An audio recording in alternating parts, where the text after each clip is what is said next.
घर के सामने शीशम का पेड़ था, मैंने सोचा यार पसीने सुखा लूं, उसके नीचे खड़ा हो गया।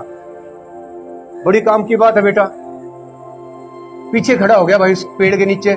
इतनी देर में ऊपर खिड़की खुली और जो आदमी था ना उसने खिड़की खोल के कहा पानी पिएगा।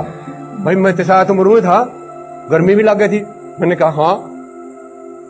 बोला वो भी नहीं, बोला मैं भी नहीं, पर मैं समझ गया।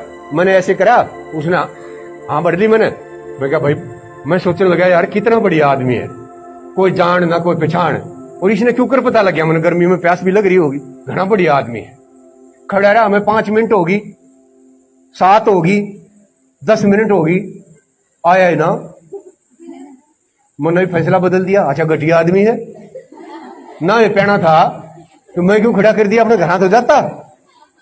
खड़ा खड़ा भीतर भीतर उसने गाड़ तो की दूं था, पर बुरा बुरा सोचने लग रहा था। इतनी हाण में उसका गेट खुला, हाथ में जग ले रहा, कहता भाई साहब माफ करना। मैंने सोचा पानी के पियाऊंगा, मैं शिकंजी बनाने लग गया था,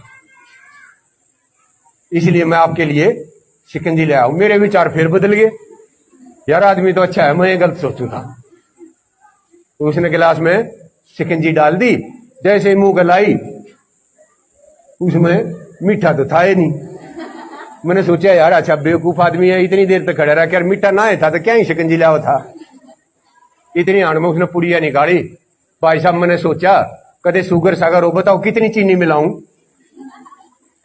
मैं फिर सोचने लगा यार आदमी तो अच्छा है।